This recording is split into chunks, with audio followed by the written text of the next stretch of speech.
narguer. Il nargue l'État. Il ne veut pas. Même la loi sportive n'accepte pas. Il doit promulguer par le chef de l'État. Il dit non, niet. D'où chercher sa tête? Non, pourquoi? Nous disons, on doit respecter les textes et les lois du pays. La CAF, la FIFA, ce sont des asbelles internationales. Ils ne peuvent pas gérer le gouvernement. Il ne faut pas narguer un ministre. Pas narguer. Tu vois, demander à un premier ministre d'humilier son ministre. Tu vois ce que ça fait? Non. On n'a pas de problème. Quel problème professionnel nous en avons? Non, on n'a pas de problème professionnel. Moi, je te dis, il n'y a aucun problème professionnel. Mais on doit respecter les textes. On ne peut pas narguer. La FECOFA, la CAF, la FIFA ne peut pas gérer la République démocratique du Congo, le gouvernement. Nous disons, nous allons harmoniser avec la CAF. Nous allons expliquer. Mais commencez aussi à harmoniser en interne. Ici, ministère avec la FECOFA. Mais nous avons harmonisé. Le ministre a fait une réunion de concertation. Tu étais là. Réunion de concertation qui n'est pas allée dans le sens de la FECOFA, où vous avez pratiquement souffré pour la FECOFA. Nous avons dit, les sociétaires allaient arranger l'histoire de la foot. On ne s'est pas ingéré. La preuve, la FECOFA ne s'est pas pliée à cette demande? Non, la FECOFA ne s'est pas... Mais vous savez, j'ai l'ordonnance 12. Il y a un comité provisoire qui a été mis sur pied pour organiser... L'ordonnance 1208. Oui, quand vous lisez les statuts de la foot, pour être membre d'un comité de la foot, il faut par la voie électorale. Bien sûr, j'ai les statuts de la CAF qui parlent de nominations internes. Je ne veux pas dans ces débats-là. Bref, j'ai l'ordonnance qui donne les attributions du ministère. Quelle est les attributions du ministère de la Jeunesse Sport? L'ordonnance du chef de l'État. Promotion et organisation des activités sportives et des loisirs sains. Gestion des équipes nationales. Gestion des équipes nationales. Organisation et promotion des rencontres nationales et internationales en matière de sport et loisirs. C'est ça l'ordonnance. Quand tu prends la loi, alors, déjà le premier point, tu as compris, l'engagement. Ils viennent d'écrire. C'est normal. S'ils ne veulent pas écrire, pour avoir la vie préalable, ils allaient engager. Mais pourquoi ne pas se plier directement à ce que demande la FIFA? Alors, bon, la FIFA dit qu'on annule. Le premier point, l'engagement. Donc, on laisse toutes les fédérations. Et puis, cette note, c'est pour toutes les fédérations sportives. Alors, donc, premier point. Donc, n'importe qui peut engager, nous n'avons qu'un budget de 16 millions. Nous allons expliquer à la CAF. Deuxième point, à ce qui concerne les stades.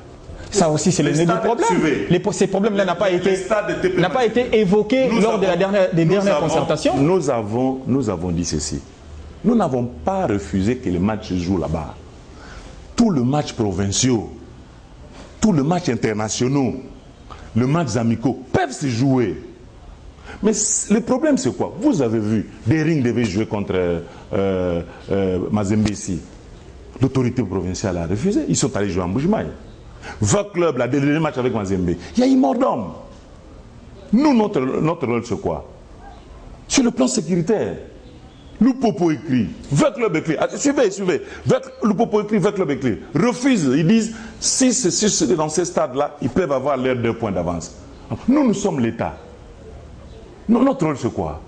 Ce n'est pas organiser le football. Nous avons un rôle. Non, mais... C'est tout sauf organiser la partie du football. Bon, écoutez. Ça sont les prérogatives de la FECOFA. Ouais, ça va, nous allons retirer la délégation du pouvoir et on laisse à la FECOFA, nous allons voir comment est-ce que la FECOFA va évoluer. Vous savez ce qui se passe, c'est quoi? Les gens connaissent pourquoi nous avons pris ça. La sécurité.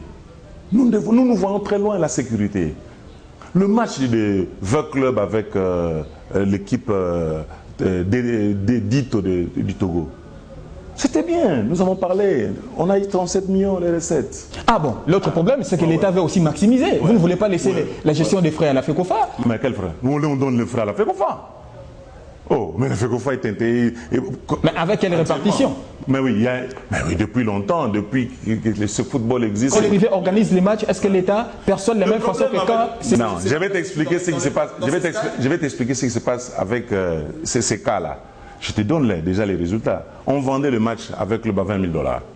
Et nous avons gagné combien? $40 000. Malgré qu'il y a eu des petits problèmes. Hein? Et puis on a surfacturé le billet là. Bon. Mais on a eu $40 000. Les doubles. C'est bon. Alors, de deux. Don Bosco a joué contre une équipe sud-africaine. Vous connaissez les noms? Vous connaissez les recettes? Vous en savez quelque chose? Dites-nous. Bon, vous savez, $300.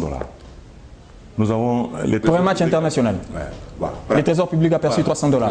Bref, je vais vous dire ceci. Ce n'est pas ça le problème, avoir moins ou plus. S'il n'y a pas de gens, il n'y a pas de gens.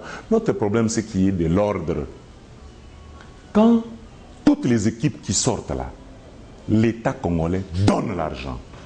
Donne, je dis bien. Mais quand l'État congolais donne l'argent, l'arrêté ministériel dit, quand l'État vous a donné l'argent pour vous préparer, pour vos déplacements, vos billets, vous devez verser 50% des recettes. Alors, le problème du stade Mazembe, c'est un stade privé. Si nous disons Mazembe, verser 50%, et ils disent non, comme nous sommes un stade privé, nous devons verser 6%. Alors, nous attendons une harmonisation. Monsieur le secrétaire général au sport, nous allons atterrir dans ces magazines spéciaux.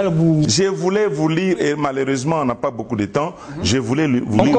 On conclut. Oui. En définitive, quelle est la démarche du ministère des Sports vis-à-vis de la lettre lui adressée par la Fédération internationale de football? Est-ce le ministère va-t-il se plier directement à ce que demande la FIFA, notamment l'annulation de la note circulaire, ou bien vous avez d'autres options? Non, nous n'avons pas plusieurs options. Nous, on est calme et on est responsable. Nous savons qu'il y a un Congolais qui est allé donner une version, n'est-ce pas? La première démarche rationnelle, c'est de donner notre version. Vous comprenez? Je dis, nous allons harmoniser. Harmoniser veut dire quoi? Voilà ce que vous aviez dit. Normalement, ce n'est pas ça. Voilà ce qui se passe. Nous harmonisons. Et en harmonisant, nous allons trouver un terrain d'attente. Vous comprenez? Il y a deux points. De garder des bonnes relations. Dans l'intérêt de tous. Pas dans l'intérêt de brûler le pays. On dit, vous ne faites pas, vous voyez la démarche de celui qui est parti. Vous n'annulez pas, on suspend le football dans le pays. Ah bon?